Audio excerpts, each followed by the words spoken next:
चक्षुश्च चक्षु म्हणजे काय आहे? मग तो मेंदू आहे का? मग मेंदूच्या मागचा मेंदू कोणी आहे का? मग ते मन आहे का? मग मनात विचार येतो कुठून? मला एखादी गोष्ट नक्की का सुचती त्याचं उत्तर काय? जे विचार आपल्याला आवडत नाहीत किंवा आपलं यश ज्याच्यामध्ये दिसत नाही ते विचार आपण दाबून टाकतो आणि त्या झोपेमध्ये फक्त वर येतात स्वप्न रूपाने, जेव्हा तुमचं conscious mind goes to zero. Air इंडियाचा क्रायस झाला, त्याच्याबद्दल काय बातमी आहे 2 मिनिटात कळली पाहिजे, पण 2 मिनिटं 5 मिनिटं नंतर तो बंद केला पाहिजे. सारखं तेच 100 वेळा रील बघणं विदाऊट एनी मोटिव्ह हे खूप सिरियस ऍडिक्शन सध्या यंगस्टर्स मध्येच नाही तर 40च्या लोकांमध्ये पण आहे. खूप वेळा आपण जे कंटेंट बघतो ते जर हेल्दी नसेल तर त्यामुळे जी निगेटिव्हिटी तयार होते त्यामुळे इलेक्ट्रोफिजिओलॉजी ब्रेनची पण बदलते, वेव्हज बदलतात, केमिकल्स बदलतात आणि शरीर, मेंदू, पेरिफेरल ज्ञानेंद्रिय सगळ्याच नुकसान त्याच्यामध्ये होतं. सर्वे भवन्तु सुखिनः सर्वे सन्तु निरामयाः असा जगाला संदेश देणारा आपला देश आहे आणि विश्वगुरु होण्याची ताकद असलेल्या आपल्या देशाची आज दुर्दैवानी परिस्थिती अशी आहे की आता या वर्षी जो वर्ल्ड हॅपीनेस रिपोर्ट पब्लिश झाला त्याच्यामध्ये भारताचा नंबर 118 आहे.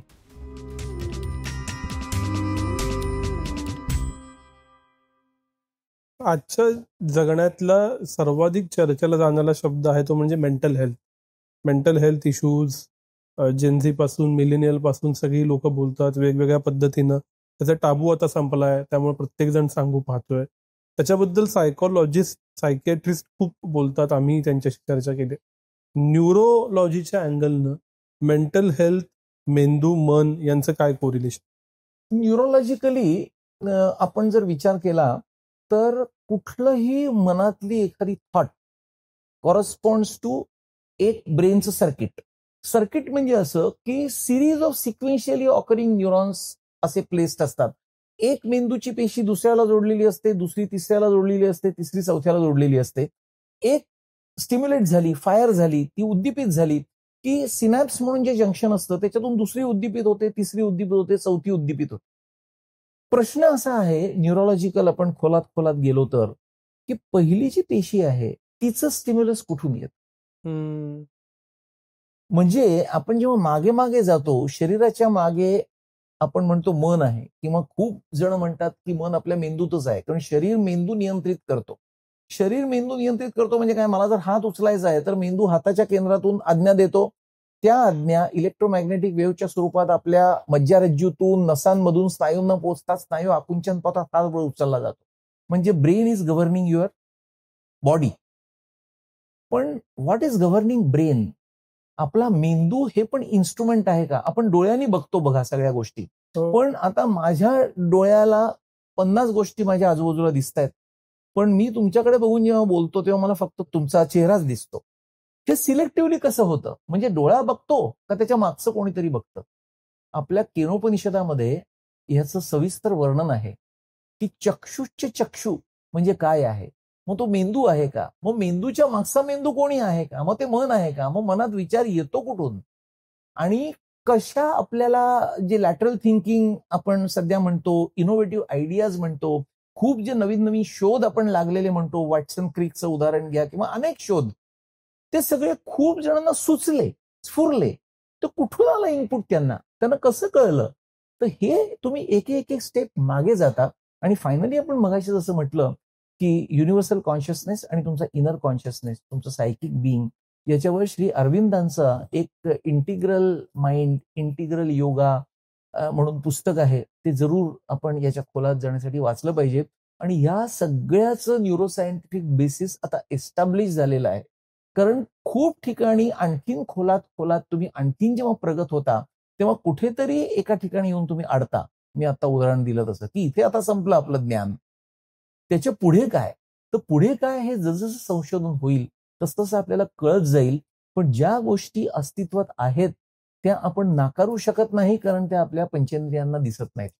पण मग मला एखादी गोष्ट नक्की का सुचती त्याचं उत्तर काय? ती सुचते याचं कारण असं की आपल्या जसं डोळा हे आपल्या मेंदूचं इन्स्ट्रुमेंट आहे, तसं मेंदूच्याही जर मागे गेलं तर मन आहे. त्या मनाच्या मागे जर गेलं तर चित्त आहे.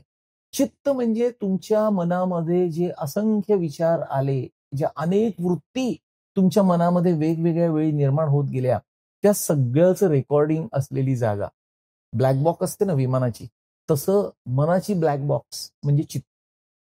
तर योगाचा गोल चित्तवृत्ती निरोध असं म्हणतात. चित्तवृत्तींचा जर निरोध झाला आणि तुमचं चित्त शुद्ध झालं, अंतःकरण शुद्धी कशी करायची याचे पण प्रोटोकॉल दिलेले आहेत आपल्या एन्शियंट इंडियन विजडम मध्ये. ते जर झालं, तुमचं चित्तच सुधारलं की तुमचं मन सुधारेल, तुमचं मन सुधारलं की तुमचं शरीर सुधारेल.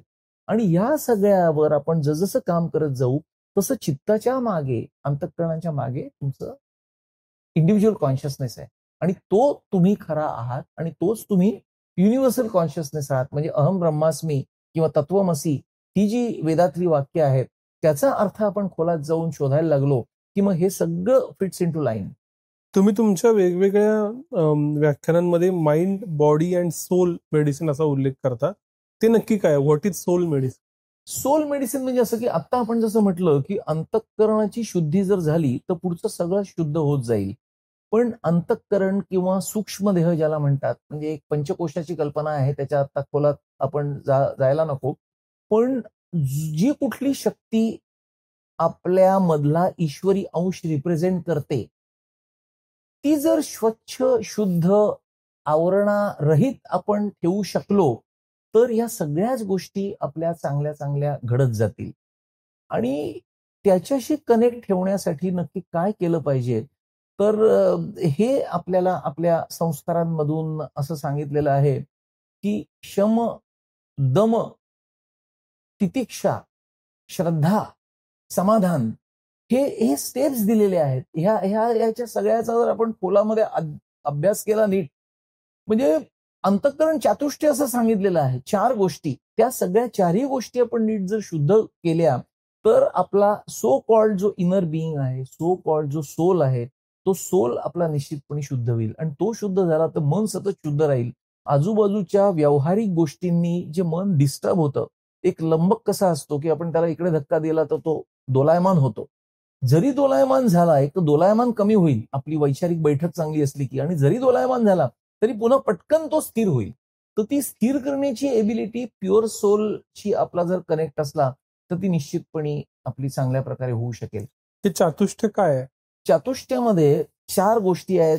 एक म्हणजे मुमुक्षत्वाला खूप महत्व दिलं आहे की पहिली गोष्ट तुम्हाला खूप स्ट्रॉंग जाणीव व्हायला पाहिजे की मला हे सगळं करण्याची आवश्यकता आहे. कारण ती जर जाणीवच नसली, मगाशी जसं तुम्ही म्हणलात की एखादा म्हणेल हे सगळं करायची मला गरजच काय, मला आणखीन समृद्धी पाहिजे, पैसा पाहिजे, मला माझ्या ऑर्गनायझेशनमध्ये पुढे जायचंय, मला हे सगळं करायला वेळच कुठे आहे.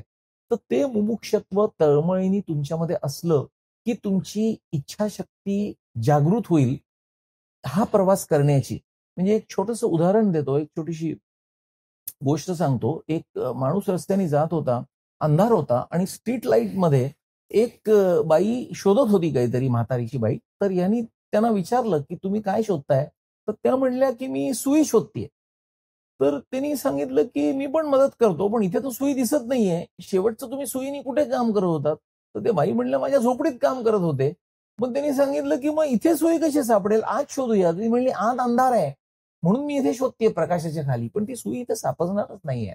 तसं तुम्हाला सुख, समाधान, शांती चिरंतर जर हवी असेल तर ती या मटेरियल अचिव्हमेंट्स मध्ये नाहीच आहे. आधी तुम्ही पैसा मिळवाल, पोझिशन मिळवाल, या सगळ्या गोष्टी मिळवाल. एकदा याची जाणीव झाली की तुम्ही अंतर्मुख होता, आत वळून बघता, आणि तेच मुमुक्षत्व, ती तळमळ वाढत गेली की मग तुमचं मुमुक्षत्व जागं होतं. एकदा मुमुक्षत्व जागं झालं की मग तुम्ही विवेक करायला लागता की चांगलं काय आणि वाईट काय, सत्य काय आणि असत्य काय. याला म्हणतात विवेक, डिस्क्रिशन. 2 पैकी मला कुठलं हवंय आणि कुठलं नकोय हा विवेक जोपासणं खूप महत्वाचं आहे. आता सत्यामध्ये सुद्धा तुम्ही म्हणाल सत्य आणि असत्य कशाला, म्हणजे एखाद्याच्या दृष्टीने हे खरं असेल, एखाद्याच्या दृष्टीने हे खरं असेल. तर मी वकिलांच्या समोर माझं भाषण होतं तेव्हा एक त्यांना उदाहरण दिलं होतं की आपण म्हणतो की नाही सत्यम वदिष्यामी ऋतम वदिष्यामी. तर सत्याचं सत्य म्हणजे ऋत आहे. एक छोटंसं उदाहरण देतो. एक माणूस गच्चीवर जातो, पौर्णिमेचा चंद्र असतो, तो म्हणतो किती सुंदर पौर्णिमेचा चंद्र आहे, खाली येतो आणि सांगतो आकाशात सुंदर पौर्णिमेचा चंद्र आहे, मी आत्ताच बघून आलो. दुसरा माणूस म्हणतो नसेलच चंद्र, मी जाऊन बघून येतो, म्हणून तो जातो तेव्हा एक काळा ढग त्या चंद्राच्या पुढे आलेला आहे. त्याला कुठेही चंद्र दिसत नाहीये. तो म्हणतो चंद्र नाहीच आहे आकाशात, तू खोटं बोलतोयस. आणि हा म्हणतो मी आत्ताच बघून आलोय चंद्र आहेच. हा याच्या परीने खरा आहे, तो त्याच्या परीने खरा आहे. दोन्ही त्यांच्या परीने सत्य आहे. पण ऋत काय आहे की पौर्णिमेचा चंद्र आहे. पहिला जेव्हा गेला तेव्हा ढग समोर नव्हता, दुसरा जेव्हा गेला तेव्हा ढग समोर होता म्हणून त्याला दिसला नाही. तर ऋताची कास आपण धरली पाहिजे. जजेसच्या समोर जेव्हा आर्ग्युमेंट्स होतात, दोन्ही वकील माझंच बरोबर आहे सांगत असतात. बऱ्याचदा कोर्टासमोर ज्या गोष्टी येतात तेव्हा त्या दोन्ही बाजूनी सत्य म्हणूनच मांडलेल्या असतात, त्याचे डॉक्युमेंटरी एव्हिडन्सेस असतात, पण ऋत एकच असतं. तर ऋताची कास धरणं हे गरजेचं आहे. ऋताची तुम्ही कास धरली की तुम्हाला कळतं की मी करतोय हे बरोबर करतोय का चूक करताय. म्हणजे हल्ली काय झालंय, चुकीच्या गोष्टी केल्या जातात आणि त्याला एक इंटेलेक्च्युअल रॅशनलायझेशन केलं जातं. की डॉक्टर्सच्या भाषणामध्ये मी बऱ्याचदा सांगतो की ऑपरेशन गरज नसताना करून टाकणं, की आपण नाही केलं तर दुसरं कोणीतरी करेल. किंवा करप्शनच्या खूप केसेस करतो की एकाने पैसा नाही खाल्ला तर दुसरा तो पैसा खाऊन काम करेल, म्हणून करप्शन बरोबरच आहे आणि मीही ते केलं पाहिजे. हे झालं तुमची बुद्धी चुकीच्या मार्गाने वापरणं. चूक ते चूक, बरोबर ते बरोबर, हे तुम्हाला माहिती असणं आणि ते नसेल माहिती तर ते डिस्क्रिप्शन डेव्हलप करणं, याला म्हणायचं विवेक. तो एकदा विवेक आला की त्याला वैराग्याची जोड पाहिजे, की डिटॅचमेंट पाहिजे, की मला जो मिळतोय पैसा तो पुरेसा आहे, मी चुकीच्या मार्गाने पैसा घेणार नाही, मी उपाशी राहीन असं नाही. कारण चाणक्य नीतीमध्ये चाणक्य पण म्हणतो की दारिद्र्यामध्ये जगण्यापेक्षा मृत्यू परवडला, पण सचोटीने जो पैसा मिळेल तो माझा पैसा. हे वैराग्य आहे. वैराग्य म्हणजे भगवी वस्त्र घालून हिमालयात जायचं असं नाहीये. तर विवेक, वैराग्य, मुमुक्षत्व आणि चौथा कंपोनंट षट संपत्ती. मगाशी मी म्हटलं तसं शम दम उपरम. उपरम म्हणजे चांगल्या विचारांमध्ये सानिध्य त्याचं असलं की आपल्याला आनंद वाटणं. मग त्याला तुम्ही देव म्हणा, देवळात जाणं म्हणा, काही म्हणा. तितिक्षा म्हणजे सहनशीलता आणि श्रद्धा, आपली जे देवस्थान असेल त्याच्यावर श्रद्धा आणि समाधान, या सगळ्यांनी समाधान. या 6 गोष्टींनी चौथा कंपोनंट होतो षट संपत्ती. विवेक, वैराग्य, षट संपत्ती आणि मुमुक्षत्व हे ते चातुष्य. जे थोडक्यात मी इथिकली वागलो तर ते माझ्या मेंदूला पण फायद्याचं आहे सायंटिफिकली. खूपच खूपच. सगळी केमिकल्स, अल्फा बीटा वेव्ह सगळं मध्येच ते हेल्थ मेंदूची जोपासतं. आणि तसं जर तुम्ही जोपासलात तर एजिंग पण तुमचं होत नाही. म्हणजे महाभारताच्या काळामध्ये युद्धात अर्जुनाचं वय किती होतं? 136 वर्ष. द्रोणाचार्यांचं किती होतं? 156 वर्ष. भीष्माचार्यांचं त्यांच्यापेक्षा मोठं. आणि त्यावेळी लोक हातात धनुष्य घेऊन युद्ध करायची. आणि आज आपण 33व्या वर्षी पॅरालिसिस होतोय, लोकांना प्रीसनाईल डिमेन्शिया होतोय. या दोन्हीचा ताळमेळ जर घातला तर आपल्या लक्षात येईल की इथिक्स, मॉरल्स, व्हॅल्यूला किंमत किती आहे. म्हणजे खूप लोक असं म्हणतात की काम असं करावं की रात्री नीट झोप लागली पाहिजे, ते याच्याशी रिलेटेड आहे. अगदी नक्कीच, निश्चितपणे. स्वस्त तुम्ही झोपलात की तुमचं आरोग्य चांगलंच होणार आणि ते स्वस्त तुम्ही झोपूच शकणार नाही जर चुकीचं काम केलं तर. कारण खाई त्याला खवखवे जे आपण म्हणतो, सबकॉन्शियस मनात तुम्ही जाणता की तुम्ही चुकीचं केलेलं आहे. आणि कॉन्शियस माइंड, आता मी जे प्रिन्सिपल सांगितलं, इंटेलेक्च्युअल रॅशनलायझेशन आणि इंटेलेक्च्युअल इररॅशनलायझेशन, त्यांनी खोटी समजूत काढत असतो की मी केलं ते बरोबरच केलेलं आहे, का की मला आणखीन पैसे हवेत बायका मुलांच्या प्रगतीसाठी, सो कॉल्ड प्रगतीसाठी. पण ती प्रगती आहे का अधोगती आहे याचा आपण विचार मनात अंतर्मुख होऊन करण्याची गरज आहे. तुम्ही अजून एका कन्सेप्ट विषयी बोलता ते म्हणजे न्यूरोप्लास्टिसिटी. ते नक्की काय आहे? न्यूरोप्लास्टिसिटी म्हणजे लवचिकता. म्हणजे खूप वेळा पॅरालिसिसच्या पेशंट्समध्ये वेगवेगळ्या कारणांनी रक्तपुरवठा जर कमी झाला किंवा मेंदूच्या गाठी झाल्या, दाब पडला काही पेशींवर, तर पेशींची कार्यक्षमता एकतर पूर्ण बंद होऊन जाते किंवा कमी होते. तर आहे त्या कार्यक्षमतेला वाढवणं आणि जर पूर्ण कार्यक्षमता बंद झालेली असेल काही पेशींची, तर त्याच्या शेजारी असलेल्या पेशींनी त्या पेशींचं काम टेक ओव्हर करणं, याला म्हणायचं न्यूरोप्लास्टिसिटी. आपल्या शरीरामध्ये, ब्रेनमध्ये प्रचंड न्यूरोप्लास्टिसिटीची एबिलिटी आहे. पण ती एबिलिटी आपण टॅप करायला पाहिजे, ती एबिलिटी आपण एक्सप्लोर करायला पाहिजे.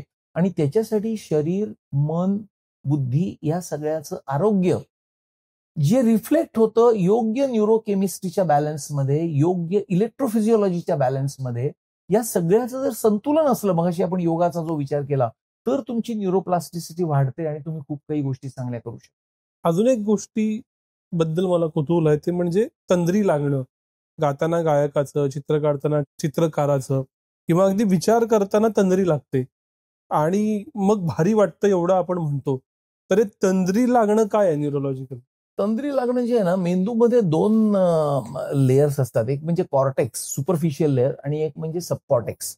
याच्यामध्ये पण मल्टिपल लेयर्स आहेत. तर आपण जेव्हा ट्रान्झॅक्शनल वर्ल्डमध्ये असतो, त्यावेळी आपलं फ्रंटल कॉर्टेक्स म्हणजे मेंदूच्या कॉर्टेक्सचा पुढचा भाग हा ऍक्टिव्ह असतो आणि सगळ्या कॉर्टेक्सवर वेगवेगळ्या प्रकारचे टर्ब्युलन्सेस असतात. जेव्हा तंद्री लागते तेव्हा तुम्ही एका गोष्टीशी इतके एकरूप होता की सुईचं टोक जसं असतं, कुशाग्र आपण म्हणतो, तिथे तुमचं सगळं चित्त तुम्ही फोकस करता. मगाशी मी जसं म्हटलं, डोळ्यांनी 100 गोष्टी दिसल्या तरी मला फक्त तुमचा चेहरा दिसतो. तसं तुम्ही तंबोरा वाजवत असलात, पेटी वाजवत असलात, तर त्या पेटीच्या संगीताशी तुमची तंद्री लागली की तुमचं इतकी एकात्मता होते की न्यूरोलॉजिकली सगळ्या वेव्स फक्त तिथेच होतात, बाकी सगळ्या वेव्ह शांत होतात आणि मेंदू स्वस्थ शांत होतो. म्हणून खूप वेळा म्हणतात की खूप स्ट्रेस्ड माणूस असला तरी तो संगीत जर त्यांनी 15 मिनिटं हे केलं तर खूप त्याला रिलॅक्सेशन होतं. जर त्याची तंद्री लागली किंवा एखादा चित्रकार आहे, तो सुंदर पद्धतीने चित्र काढत असला तर त्या क्रिएटिव्हिटीमध्ये त्याची पूर्ण तंद्री लागली की तो आजूबाजूच्या सगळ्या गोष्टी विसरतो. म्हणजे फोकस शिफ्ट होतो एका ठराविक गोष्टीवर दुसरीकडून आणि दुसऱ्या सगळ्या गोष्टी विसरायला होतात. सर, आजच्या जगातला सगळ्यात मोठा प्रॉब्लेम कुठला असेल तर ते म्हणजे कॉन्सन्ट्रेशन डिफिशियन्सी.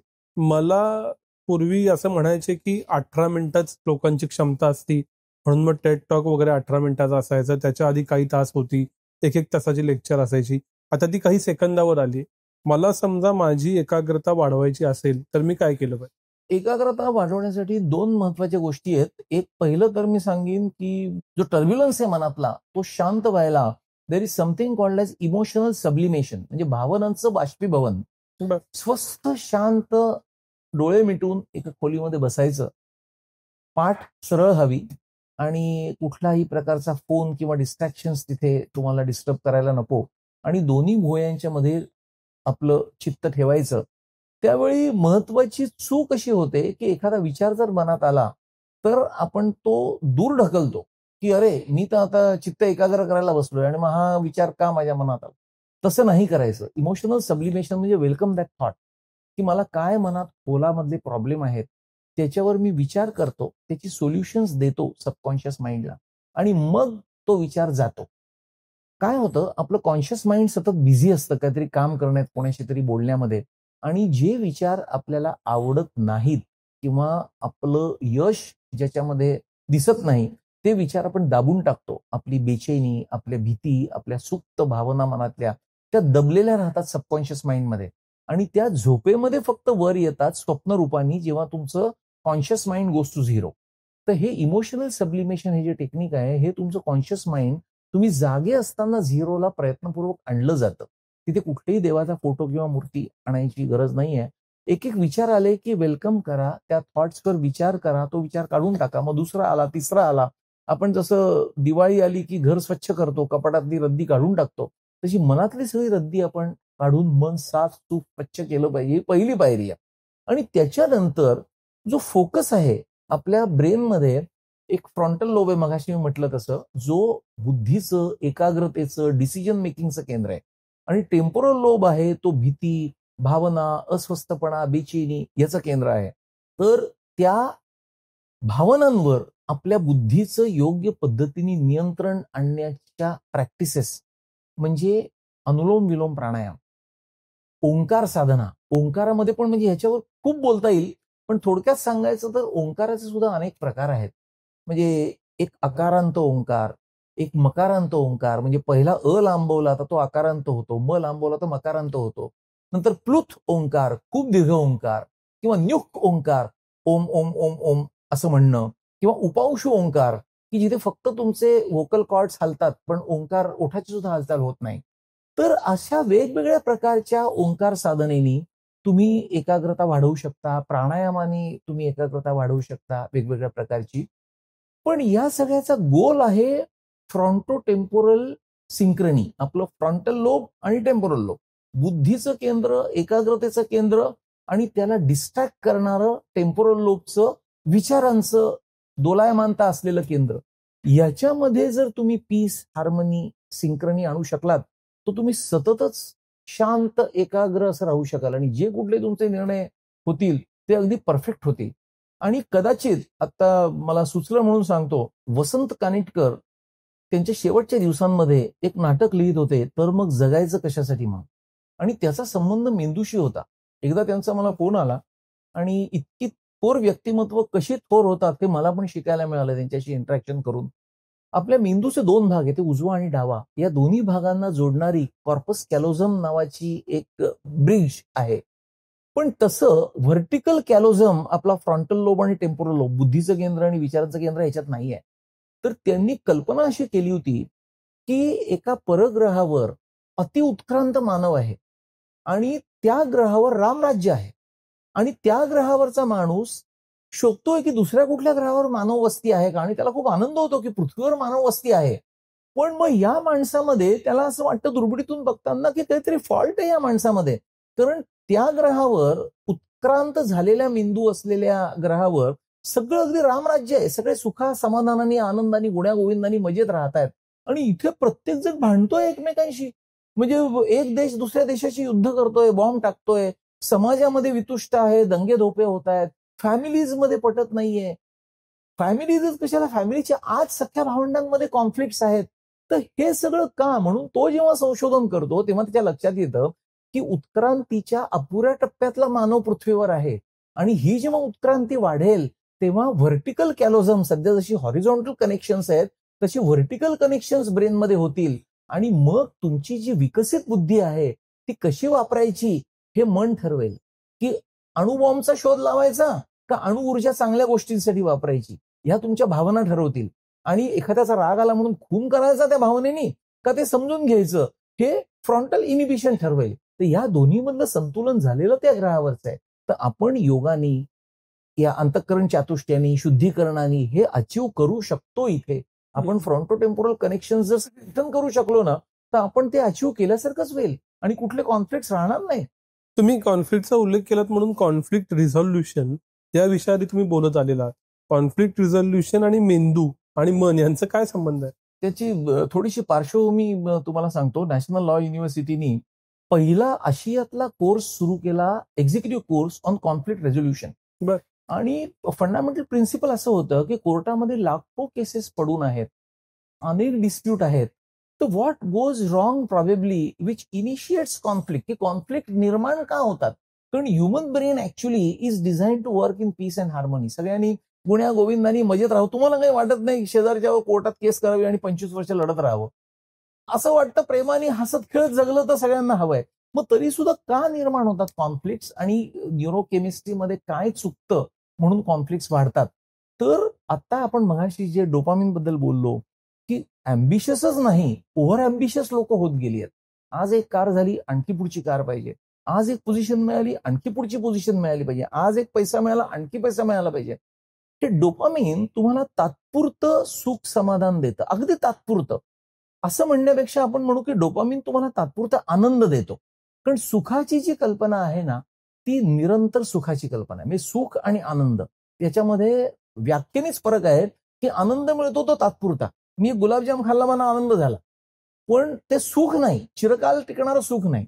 तर डोपामिन हे तात्पुरता आनंद देतं आणि human bonding which is correlatable with oxytocin hormone. Oxytocin म्हणजे प्रोलॅक्टिन, ऑक्सिटोसिन ही जी हॉर्मोन्स आहेत ना ती मातेच्या शरीरामध्ये दूध निर्मिती करताना बाळाला आई पाचते जवळ घेऊन त्यावेळी ही हॉर्मोन्स पीकला जातात. त्यावेळी किती छान बॉन्ड निर्माण होतो त्या दोघांमध्ये. तसंच 2 जणांची मैत्री होते तेव्हा सुद्धा ऑक्सिटोसिनच्या लेवल्स वाढतात. तर ऑक्सिटोसिन आणि डोपामिन, तुम्ही सारखंच डोपामिन वाढवत गेला, डोपामिन आणि तुमचं ऑक्सिटोसिन 0, तर काय होणार, इम्बॅलन्स होणार. आणि या इम्बॅलन्सनी कॉन्फ्लिक्ट तयार होतात आणि त्या परपेच्युएट होतात. खूप वेळा आपण बघतो की सख्या भावांमध्ये कोर्ट केस होतात.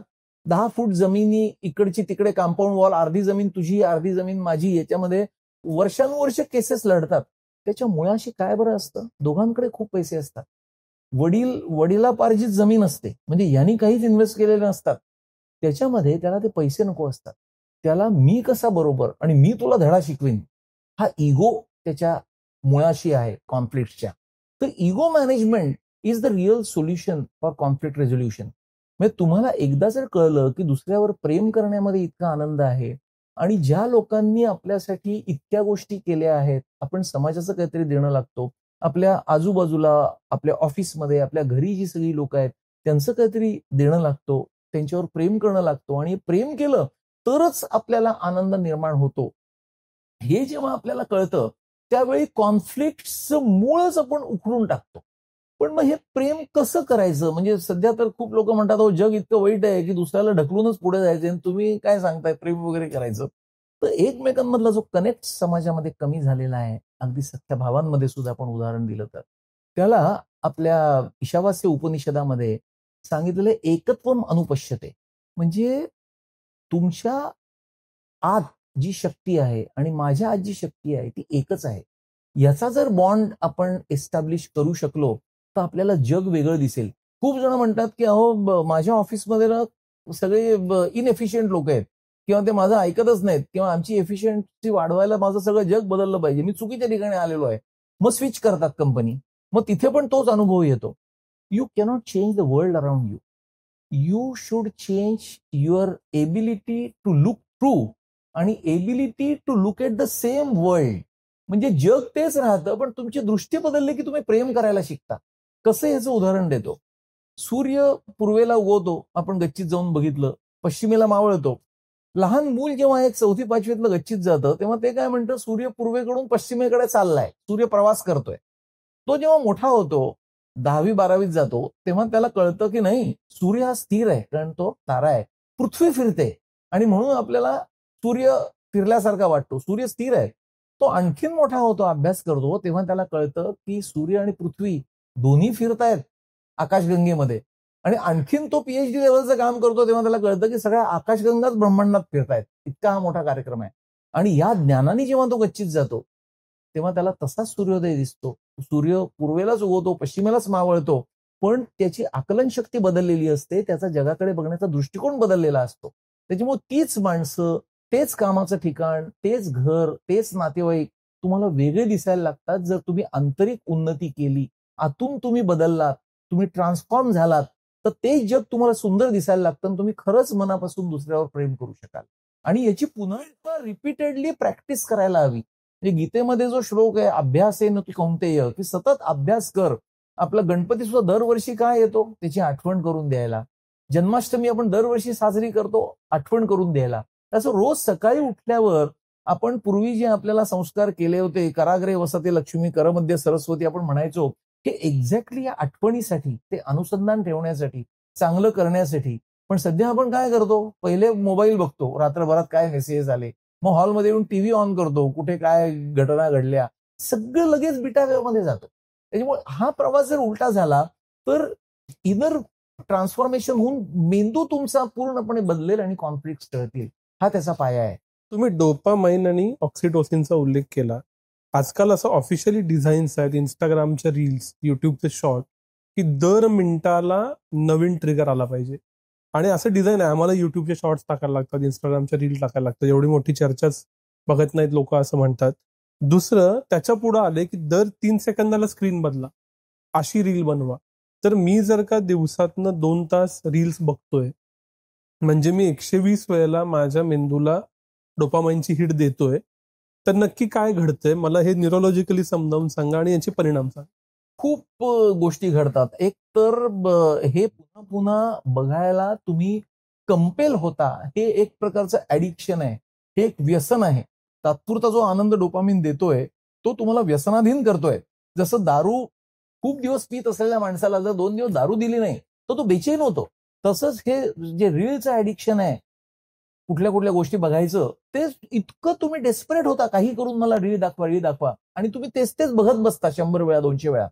एक तर तुम्ही बैठे राहता त्या स्क्रीनच्या समोर, त्याच्यामुळे तुमचं मगाशी म्हटलं तर ट्रिप्टोफॅन मेटाबॉलिझम जे आहे ते अफेक्ट होतं, तुमचा व्यायाम होऊ शकत नाही.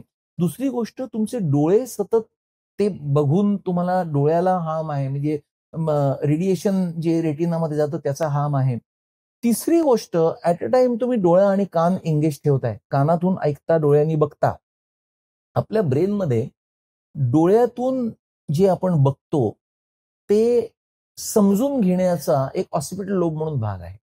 कानाचा एक ऑडिटरी कॉर्टेक्स म्हणून भाग आहे समजून घेण्याचा. आणि ह्या सगळ्याचं एकत्रित अनालिसिस इनपुट ज्याला मिळतं तो वर्निकेज एरिया म्हणून एक भाग आहे कॉम्प्रिहेन्शनचा, परसेप्शनचा.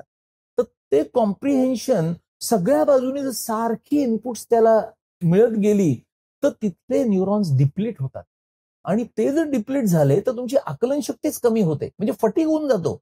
एक गेट कंट्रोल थिअरी जशी म्हणतात पेरिफेरल एरियामध्ये, की एक समजा गेट आहे, त्या गेटमधून 5 माणसं आत गेली आणि 50 माणसं आत गेली तर तिथे चेंगराचेंगरी होईल. तसं सतत ते रील्स बघून सतत ते इम्पॅक्ट येऊन ब्रेनमध्ये क्लाउडिंग ऑफ कॉन्शियसनेस होतं आणि खूप मोठा ताण ब्रेनला पडतो. म्हणजे डोळ्याला ताण पडतो, कानाला ताण पडतो, त्या अवयवांवर परिणाम होतो, मेंदूवर परिणाम होतो.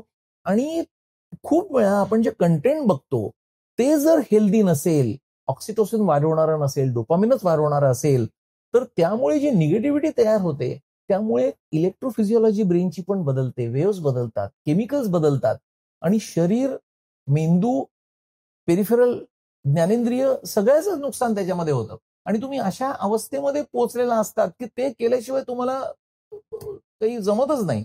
हे दुष्परिणाम बघितल्यानंतर याला सोल्युशन काय? त्याला सोल्युशन असं आहे की तुम्ही थॉट ऑडिट करा. तुम्ही काय बघताय याचा विचार करा. मी कशासाठी बघतोय? म्हणजे खूप वेळा मला विचारलं जातं की मोबाईल वापरणं चांगलं का वाईट? पूर्वी मोबाईल जेव्हा नव्हते त्यावेळी आपण कुठे आहोत हे समजू शकायचं नाही. आज मोबाईलवर तुम्हाला लोकेट करता येतं, तुम्हाला जगात काय चाललंय हे कळतं, ते आवश्यकच आहे. पण तुम्ही ते कसं वापरता हे महत्वाचं आहे. Man behind the machine is extremely important than the machine itself. तसं तुम्ही रील कशासाठी बघताय, काय ज्ञानासाठी बघताय हा प्रश्न स्वतःला विचारला पाहिजे. मी टीव्ही जेव्हा ऑन करतो तेव्हा मला 5 मिनिटं आज जगात काय चाललंय कळायला पाहिजे. परवा एअर इंडियाचा क्रॅश झाला त्याच्याबद्दल काय बातमी आहे 2 मिनिटात कळली पाहिजे. पण 2 मिनिटं 5 मिनिटं नंतर तो बंद केला पाहिजे. सारखं तेच 100 वेळा तुम्ही उदाहरण दिलं तसं रील बघणं विदाऊट एनी मोटिव्ह हे खूप सिरियस ऍडिक्शन सध्या यंगस्टर्समध्येच नाही तर 40च्या लोकांमध्ये पण आहे. टीव्हीचे चॅनेल्स बदलत राहतात आणि 50 चॅनल झाल्यावर पुन्हा पहिल्या चॅनलकडे येतात. कुठला चॅनल बघत नाहीत. म्हणजे तुम्ही कशासाठी टीव्ही ऑन केलाय? Unnecessarily you are clouding your consciousness in this limited life span. तुम्ही स्वतःचं नुकसान करून घेताय. सर हे तर मोबाईलमुळे झालं, पण कित्येकदा नॉलेज इकॉनॉमीतल्या लोकांना असं असतं की विचार करायचेच पैसे मिळतात आणि मग कामाचे विचार करूनही खूप दमल्यासारखं वाटतं. मग म्हणजे नॉट जस्ट फॉर, आता समजा मी प्रश्न विचारतोय, काहीतरी वाचतोय, काहीतरी आकलन करतोय, नोट लिहितोय, तर हे जे नुसतं विचार करण्यानं दमणं आहे हे काय आहे आणि याच्यासाठी काय अजून बेटर होण्यासाठी? मेंदूची जी शक्ती आहे ना, आता आपण असं गृहीत धरू तुम्ही चांगले विचार करताय, कामाला सगळं चांगलं करताय, पण एनर्जी तुम्ही वापरताय मेंदूची. जसं आपला मोबाईल आहे, सकाळी चार्ज केला, दिवसभर मोबाईल वापरला की त्याचा चार्ज संपून जातो. तशी मग आपण ती बॅटरीची रिचार्ज करतो. तसं तुम्ही जी मेंदूची शक्ती वापरता ती शक्ती रिप्लेनिश केली गेली पाहिजे आणि ती रिप्लेनिश अनेक पद्धतीने करता येते. एक तर तुम्ही जे स्वतःची झीज दिवसभर केलेली आहे त्याच्यासाठी तुम्ही शवासन रोज केलं पाहिजे. खूप काही वेळ लागतो त्याला असं नाही. शवासन नीट शिकून योग्य पद्धतीने शवासन केलं पाहिजे. दुसरी गोष्ट आहे शवासनानंतर पुढची स्टेप आहे ते म्हणजे न्यास. एक 5 मिनिटं लागतो. नाथपंथीय साधना आहे न्यासाची. आपल्या शरीरामध्ये 27 बिंदू आहेत. तुम्ही त्याचा अभ्यास केला तर कळेल. आपल्या प्रत्येक पायामध्ये 3-3 बिंदू आहेत. नडगीला, पोटरीला, मांडीला. एका पायात 3, दुसऱ्या पायात 3. त्याच्यानंतर नाभीच्या खाली, नाभीला, हृदयाच्या ठिकाणी, दोन्ही फुफ्फुसांना, हाताला, एका हाताला 4, दुसऱ्या हाताला 4 असे बिंदू आहेत. एक खांद्याला, एक आर्म मध्ये, एक फोरआर्म मध्ये आणि एक पाम मध्ये. 4 आणि 4 8 झाले. नंतर आपल्या तोंडाला, नाकपुड्यांना दोन्ही, 2 डोळ्यांना, 2 कानांना आणि एक आज्ञाचक्राला इथे. या बिंदूंवर मन एकाग्र करून जेव्हा आपण श्वास घेतो तेव्हा प्राणशक्ती आतमध्ये येते असा विचार करायचा. प्राणशक्ती हा नुसता श्वास नाही. आपण प्राणायाम सुद्धा म्हणतो की नाही, ते प्राणाचा आयाम म्हणतो. नुसता श्वास आत घेतला त्याच्यात इतके टक्के ऑक्सिजन, इतकं नायट्रोजन, त्याला श्वासायाम म्हटलं असतं. आपण हा प्राणायाम आहे. तर तो प्राण आत घेऊन तो एक एक चक्राला एनर्जाइज करतोय, चार्ज करतोय, रिप्लेनिश करतोय असा विचार करायचा. आणि अशा 27 चक्रांवर आपण जर न्यास रोज केला तर it is like charging your battery. तुम्ही रात्री शवासन, न्यास या गोष्टी करा, सकाळी उठल्यावर ओंकार करा, प्राणायाम करा. आणि दिवसभर कामाला लागा. कितीही विचार तुम्ही जर चांगले केले तर तुमचा मेंदू थकणारच नाही. हे झालं मी करू शकणाऱ्या गोष्टी. खूप गोष्टी अशा असतात की ज्या माझ्या हातात नसतात. उदाहरणार्थ प्रकाश प्रदूषण, की मी जाताना खूप लाईट असतो त्याचा त्रास होतो. वायू प्रदूषण, ध्वनी प्रदूषण, माझी इच्छा असो अगर नसो सराउंडिंग मध्ये माझा आवाज असतोच.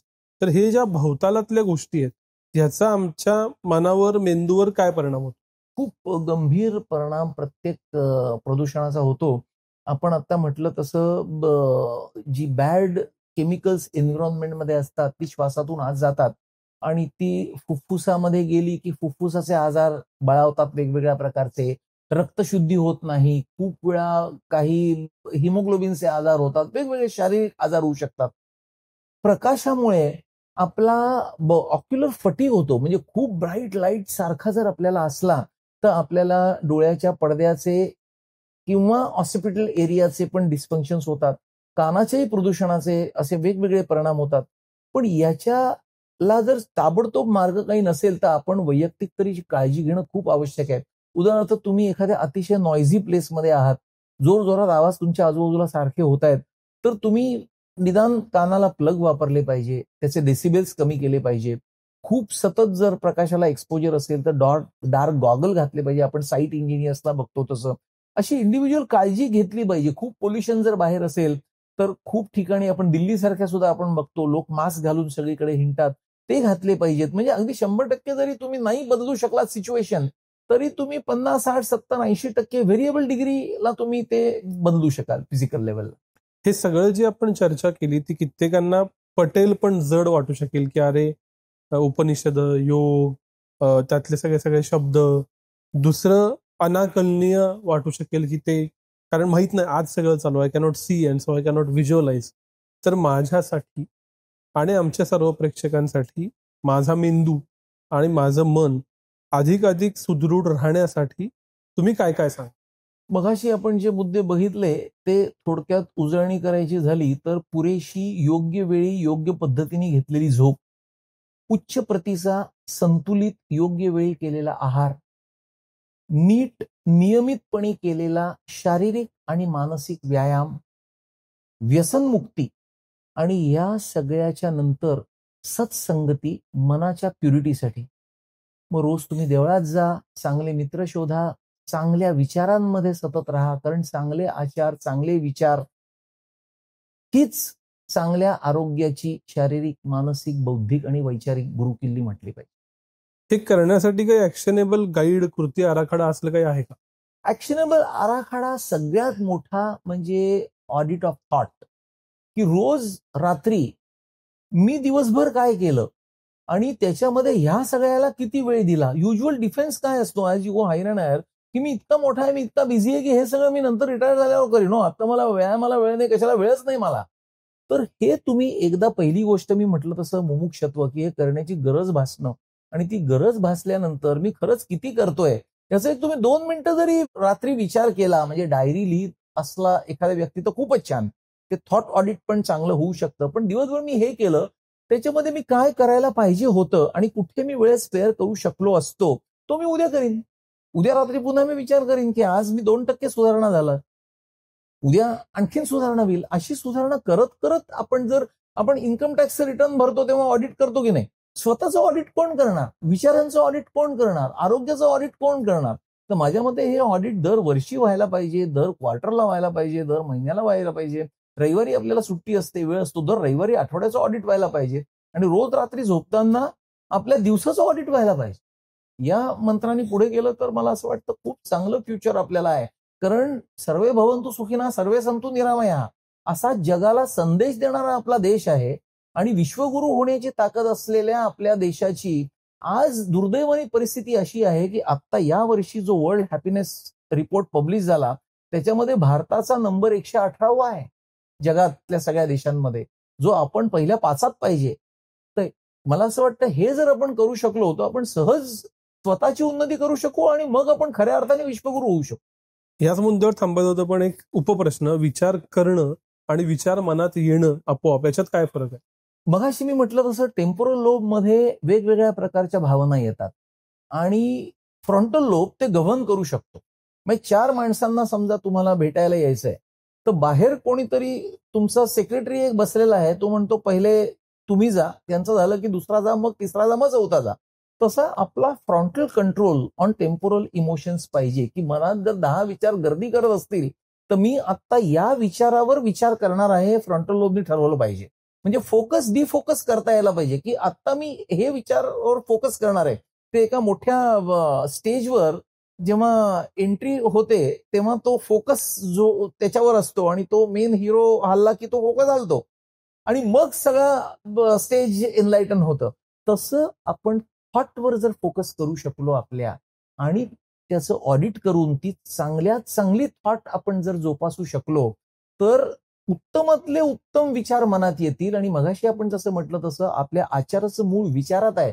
उत्तम विचार असले की उत्तम आचार होतील आणि मग तुम्ही जे काम करणार ते उत्तमच होईल. आणि मला असं वाटतं उत्तमाचा ध्यास आणि उत्तमाची आराधना आणि उत्तमाची साधना हीच आहे. सर, खूप खूप आभार. एका बाजूला सायन्स आणि दुसऱ्या बाजूला आपली ट्रेडिशन, याचा सुवर्ण मध्य साधत कसं चांगलं जगायचं हे तुमच्याकडून कळालं. अजून भरपूर प्रश्न मनात आहेत, पण आजच्यासाठी इथंच थांबूया. तुम्ही एवढा वेळ दिलात त्याबद्दल खूप खूप आभार. धन्यवाद.